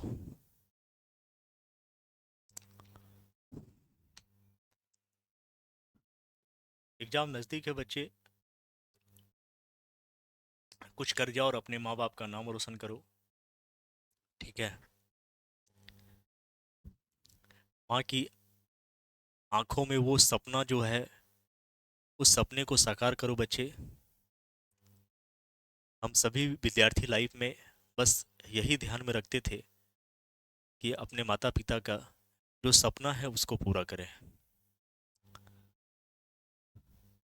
हम अभी पता है एसी भी नहीं चल रहा है, लाइट है नहीं यहाँ पे, और बारिश का मौसम है, और एक प्राइवेसी है बच्चे, नहीं तो मैं दिखा सकता हूँ कि कितना पसीना बह रहा है मेरे शरीर में, लेकिन फिर भी मैं आपके लिए खड़ा हूँ। क्यों? ताकि आप अपना सपना साकार कर पाए। बहुत सारे आपको वैरायटी मिल जाएंगे कि हाँ सर यहाँ कर लेंगे वहाँ कर लेंगे, लेकिन अभी मैं नौजवान हूँ। करंट मैंने एग्ज़ाम निकाला है, सीजीएल क्वालिफाइड किया है, बहुत सारे एग्ज़ाम मैंने निकाले हैं, रेलवे के, एसएससी के, बिहार के एग्ज़ाम निकाले हुए हैं। तो मुझे पता है बच्चे कि बच्चे कहाँ फंसते हैं, तो उन सभी चीज़ों को देखते हुए मैं आपके लिए करता हूँ, ठीक है। चलिए सवाल पे आते हैं। सर टाइम एंड वर्क की यही तो खूबसूरती है कि जैसे जैसे सवाल कहे वैसे वैसे करते जाओ, चाहे वो सवाल जैसा भी पूछे, वो लेंदी पूछे, छोटा पूछे, जैसे जैसे बोले, टाइम एंड वर्क और टाइम स्पीड एंड डिस्टेंस, ठीक है, ये दो चैप्टर ऐसे हैं, और एवरेज, जैसे जैसे बोले वैसे वैसे करते जाओ, और तीनों इजी चैप्टर होते हैं। और यहाँ पे सबसे पहले क्या करते हैं बच्चे, टोटल वर्क और इफिशियंसी निकालते हैं, यही दो चीज़ों का खेल होता है। कहोगे हाँ सर, आ जाइए। तो 12 पुरुष, पुरुष को हम एम रखते हैं मैन, और प्लस 16 महिलाएं यानी ओमेन, कितने दिनों में करती है बच्चे, 5 दिनों में। जबकि 13 पुरुष, 13 मैन और 24 महिलाएं, 24 महिलाएं इसी कार्य को 4 दिनों में पूरा करती है। यहां से मेन और ओमेन का रेशियो निकालो, कैसे निकालोगे बच्चे, देखो यहाँ पे, देखो यहाँ पे कैसे निकालोगे। 12 पंचे 60 गुना कर लीजिए, और 16 पचे 80 W बराबर 13 चौका 52 M प्लस 24 का 96 W, ठीक है। अब घटा लीजिए। सर 60 M में से 52 M घटाएंगे तो 8 M बचेगा, बिल्कुल बचे। सर अगर 96 W में से 80 W घटाएंगे तो 16 W बचेगा। काटो इसको, 8 एकम 8, 8 दूनी 16। क्या यहाँ से मैन और ओमेन का रेशियो निकाल सकते हो, बिल्कुल। एम के सामने क्या है बच्चे, 2, और ओमेन के सामने क्या है, 1। मैन हो गया आदमी और ओमेन हो गया औरत। अब यहाँ से मैन और वोमेन का इफिशियंसी निकाल लिया मैंने। अब हमें अगला काम क्या करना है बच्चे, कार्य क्षमता निकालना है। कार्य क्षमता निकाल लिया, टोटल वर्क निकालना है। टोटल वर्क कहीं से भी निकाल सकते हो, यहाँ से भी निकाल लो, या फिर बच्चे यहाँ से भी निकाल सकते, दोनों जगह से सेम आएगा। मैन और वोमेन की जगह मान रखो, निकल जाएगा। सर आप यहाँ से निकाल के दिखाओ, ठीक है बच्चे। 12 गुना मैन का रेशियो है 2 प्लस 16 गुना डब्लू का रेशियो है 1, और ये कितने दिनों में करता है बच्चे, 5 दिनों में। तो यहाँ से टोटल वर्क निकल जाएगा, टोटल वर्क। तो 12 दूनी 24 और 16, 24 और 16 कितना होता है बच्चे, 40, और 40 को 5 से गुना करेंगे तो 200 होगा। मैंने सही किया क्या, देख लो। और कह रहा है कि 7 पुरुष और 10 महिलाएं इसे कितने दिन में करेगी, 7 पुरुष और 10 महिलाएं, 7 मेन और क्या है, 10 ओमेन। बहुत बढ़िया सवाल है बच्चे। तो सर मैन का जो इफिशियंसी है वो 2 है, और ओमेन का इफिशियंसी 1 है सर, यानी 7 दूनी 14 और 10 24, 24। तो 200/24 करेंगे, और तो इसका अगर निकालोगे तो ये टोटल वर्क हमारा 200 है, और 200/24 करोगे तो ये आ जाएगा 8.5 दिन। कितना हो जाएगा, 8.5 दिन, ठीक है। तो थोड़ा सा लंबा है क्वेश्चन, मैंने हर एक चीज़ लिख लिख के समझाया आपको, इतना बड़ा करना नहीं है, केवल समझाने के लिए मैंने किया इतना, ठीक है। तो एक बार देख लेना इसको। बिल्कुल, अभी लंबी क्लास चलेगी बच्चे। अब ये सवाल करने बैठोगे तो 10 मिनट लगेगा बच्चे, 10 मिनट लगेगा, क्योंकि इसमें बनता है क्वाड्रेटिक इक्वेशन। मैं एक तरीका बताऊंगा, वो तरीका आप लोग देखेंगे। बिल्कुल ऐसा नहीं घिसा पिटा सवाल मैं करा रहा हूँ, ठीक है।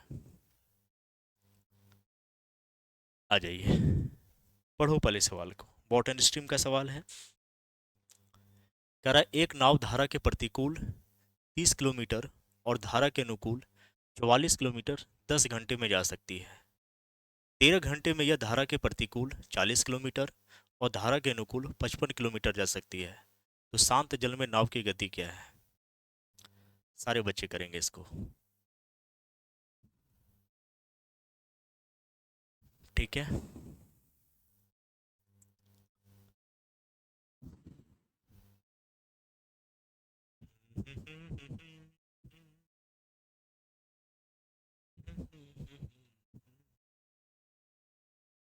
चलिए, सर यहाँ कह रहा है एक नाव धारा के प्रतिकूल, धारा के प्रतिकूल अगर रहेगा तो आप सभी को पता है धारा के प्रतिकूल रहेगा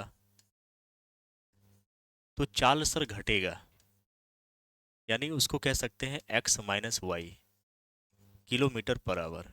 सही बच्चे को याद है? कहोगे हाँ सर। और अगर धारा के अनुकूल कहेगा बच्चे, धारा के अनुकूल कहेगा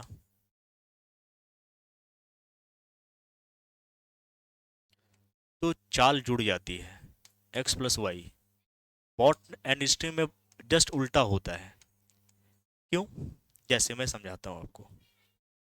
देखो यहाँ पे, आप कभी नदी में तैरने गए हो? कहोगे हाँ सर। जिधर धारा बह रही है, पानी की धारा है, उसके विपरीत आप तैरना शुरू करो, आपको परेशानी होगी ना? कहोगे हाँ सर।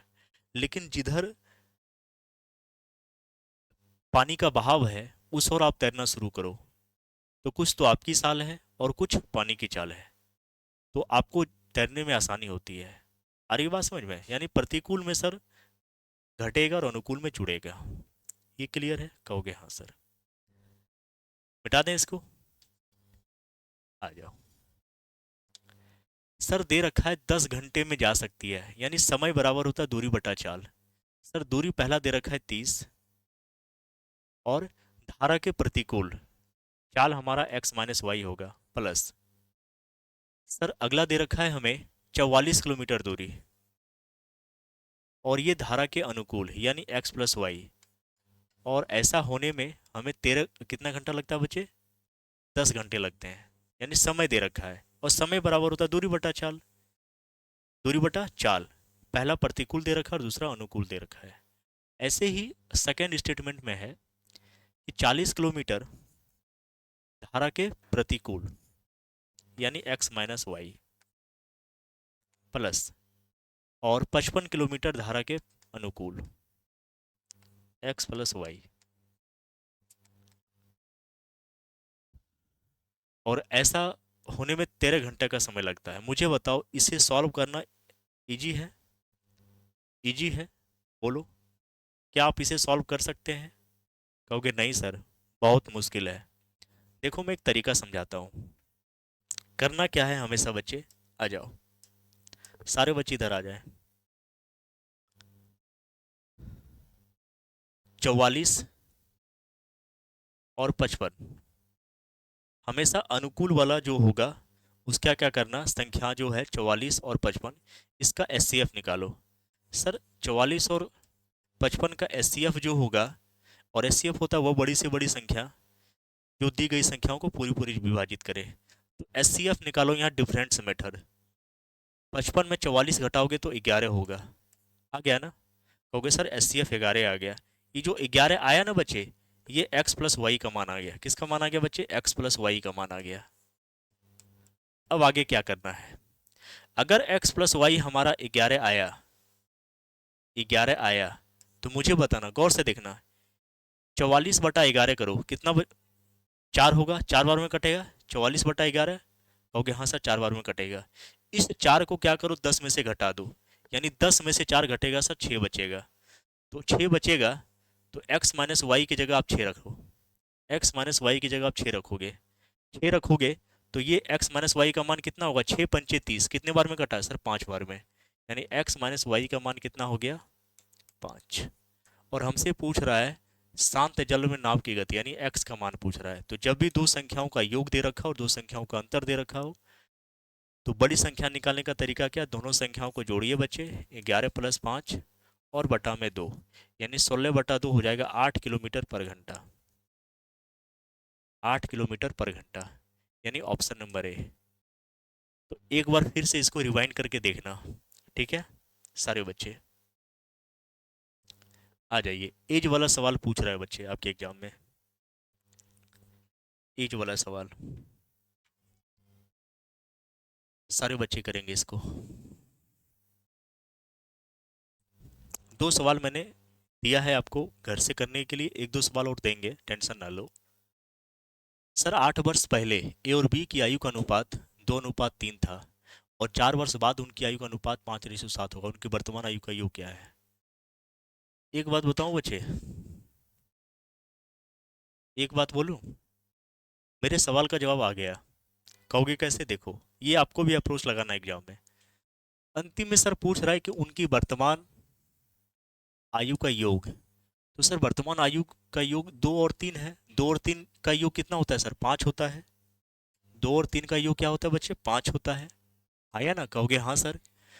जो भी मेरा आंसर होगा वो 5 से कटने वाला होगा। सर 5 के पहाड़े में 112 नहीं आता है, 5 के पहाड़े में 96 नहीं आता है, 5 के पहाड़े में 104 नहीं आता है, 5 के पहाड़े में 120 आता है।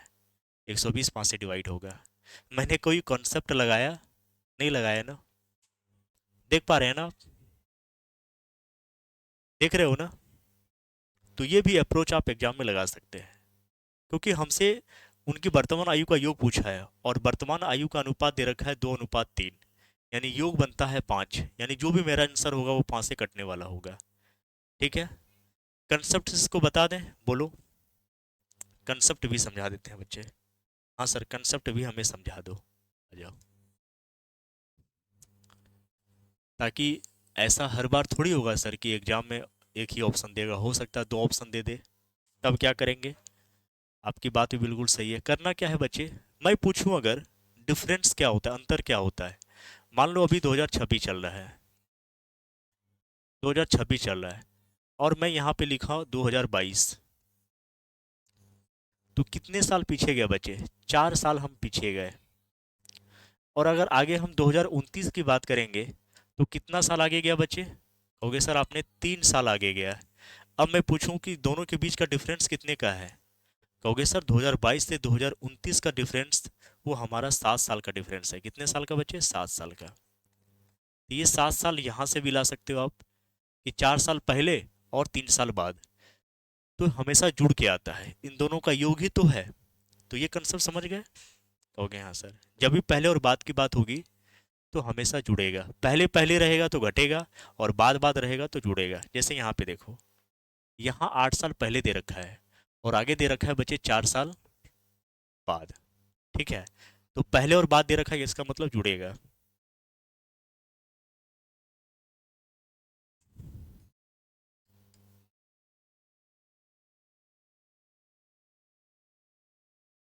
दो अनुपात 3 दे रखा है और दूसरा दे रखा है 5:7।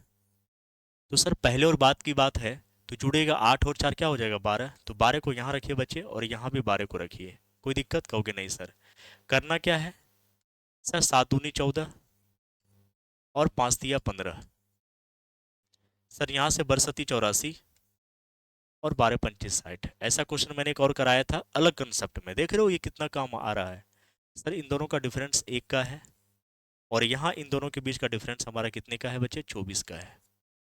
ठीक है, तो आपसे पूछ रहे हैं उनकी वर्तमान आयु का अनुपात। वर्तमान आयु कितना है, 3, 2 और 3, 2 + 3 क्या होगा, 5। तो 24 को 5 से गुना करेंगे बच्चे, कितना हो जाएगा, 120, 120 वर्ष।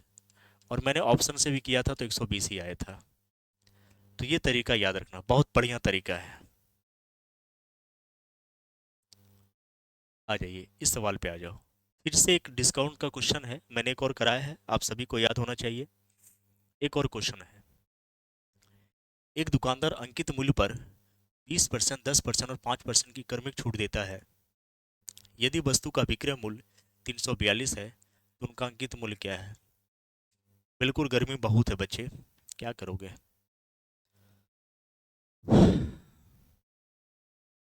फिर भी आप लोग लाइक नहीं करते हो, इतना मेहनत करने के बावजूद भी।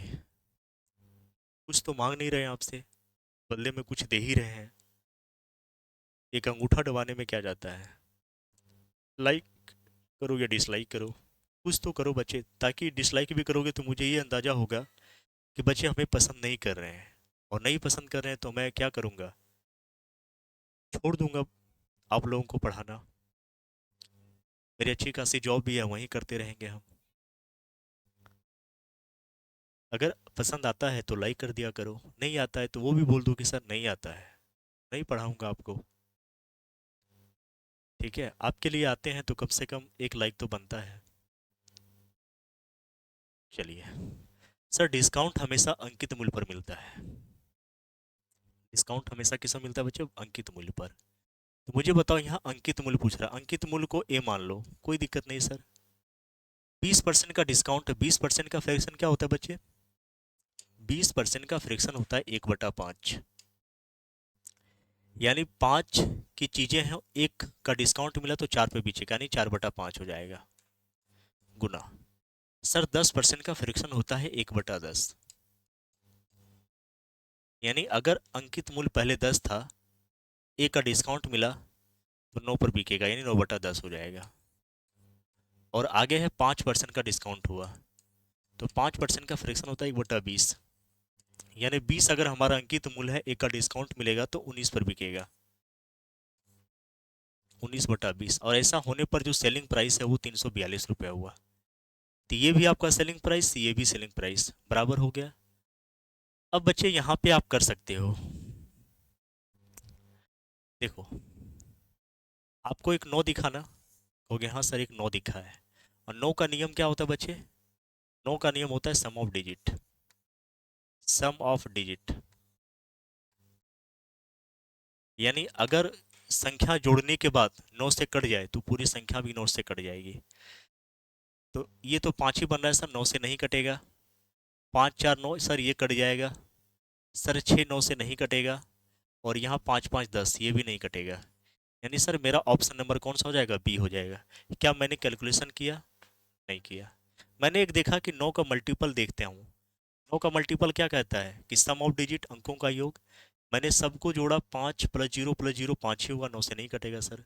5 + 4 + 0 9 बना, यानी 9 से कट जाएगा। 6 + 0 + 0, यानी सर ये नहीं कटेगा। 5 + 5 + 0, यानी ये नहीं कटेगा। मेरा एक ही ऑप्शन बचा, ऑप्शन नंबर बी।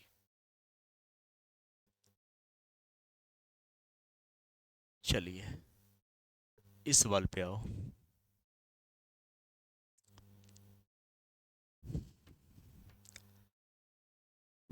क्वेश्चन कह रहा है 10 संख्याओं का औसत 30 है। यदि पहली 6 संख्याओं का औसत 28 और अंतिम 5 संख्याओं का औसत 33 है तो छठी संख्या क्या होगी? सबसे पहले कुल योग निकाल लीजिए बच्चे। और योग निकालने के लिए क्या करते हैं? औसत को n से गुना करते हैं, औसत को संख्या से गुना करते हैं। औसत हमारा 30 दे रखा है और संख्या हमारा 10 दे रखा है, तो योग हमारा हो जाएगा 300। अब आगे क्या है? यदि पहली 6 संख्याओं का औसत, तो पहली 6 संख्याओं का औसत पूछा है तो यहाँ से योग निकाल सकते हैं, कहोगे हाँ सर। तो औसत हमारा 28 है और संख्या हमारा 6 है। सर एक बार गुना करके देखते हैं, 8 6 48 और 6 दूना 12 और 4 16। क्या मैंने सही किया? आगे कह रहा है कि अंतिम 5 संख्याओं का औसत, औसत दे रखा है तो यहाँ से भी योग निकालेंगे। सर 33 × 5, तो बचे 5 × 15 और 5 × 15 = 16। तो ये 5 संख्याओं का योग है और ये भी 5 संख्याओं का योग है। तो 5 और 5 क्या हो गया? ये 6 संख्याओं का औसत है ना बच्चे, कहोगे हाँ सर। 6 संख्याओं का औसत है। तो इन दोनों को पहले जोड़ो, 8 5 13, 6 6 12 1 13, 1 1 2 1 3, योग आ गया 333। तो 333 आया और हमसे पूछ रहा है कि छठी संख्या क्या होगी। तो 333 में से 300 घटाओगे तो कितना बचेगा बच्चे? 33।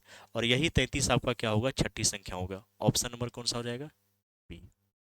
ठीक है, औसत दे रखा, हमने योग निकाला, फिर अंतिम दोनों को हमने जोड़ करके देखा कि 333 आ रहा है और सबका योग 300 बन रहा है। इसका मतलब छठी संख्या हमारा इन दोनों का डिफरेंस ही होगा, और वो कितना है, 33 है। चलिए, ये सवाल मैं देता हूँ कमेंट बॉक्स में करने के लिए, क्योंकि इस टाइप का सवाल हमने सीरीज में भी किया था और कई सवाल किया था, लगभग 6-7 सवाल किया है मैंने। जो 20 सीरीज मैंने पढ़ाया है उसी सीरीज में मैंने कराया था ये क्वेश्चन। तो उम्मीद करते हैं कि सारे बच्चे, ये तीसरा सवाल मैंने आपको होमवर्क लिख दिया है। चलो,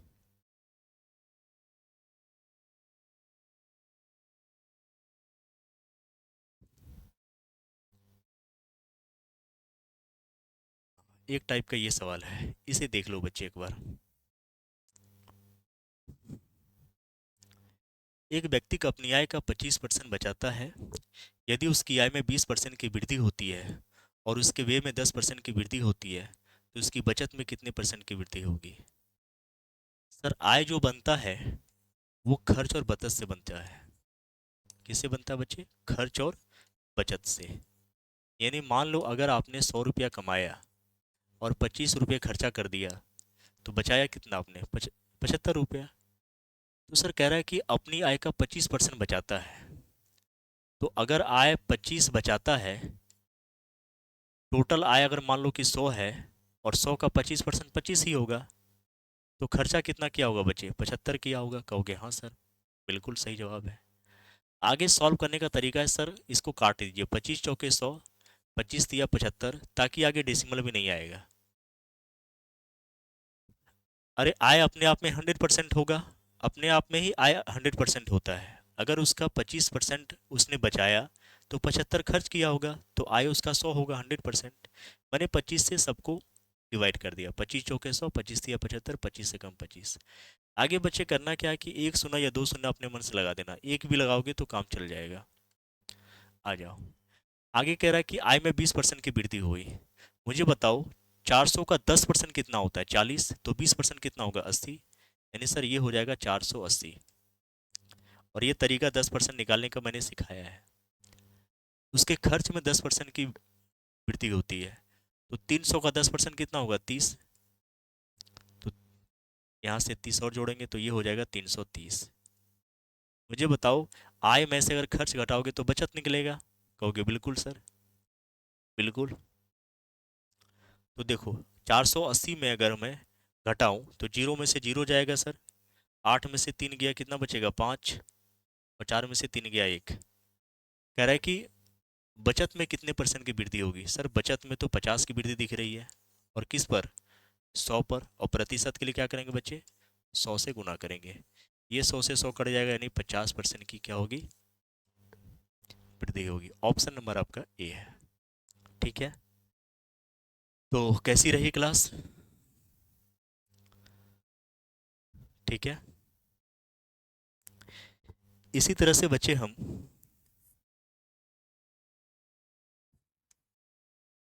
रीजनिंग की भी क्लास हम मैराथन कराएंगे आपको। ठीक है, हो सकता आज ही हो। एक चीज़ और याद रखना बच्चे, पॉलिटी मैंने मैराथन कराया है एक ही वीडियो में, एक ही वीडियो में। यानी केवल 1 घंटे का वीडियो होगा बच्चे, और 1 घंटे के वीडियो में मैंने पॉलिटी को ख़त्म कर दिया। और याद रखना कि उससे बाहर पॉलिटी में हर एक एग्जाम में 3 से 4 सवाल रहता है पॉलिटी से, आप सभी को मालूम है, और मैंने एक ही वीडियो में पॉलिटी को ख़त्म कर दिया। ठीक है, मेरा खुद का नोट्स है वो। अगर आपको उसका पीडीएफ चाहिए, पीडीएफ आपको मिलेगा 10 दिन के बाद, क्योंकि टाइप कराना पड़ेगा हमको। तो आप चाहेंगे तो एक ही बार में अगर कवर करना चाहते हैं, 1 घंटे में पूरा पॉलिटी पढ़ना चाहते हैं, तो इसी चैनल पे पढ़ा है, आप पढ़ सकते हैं।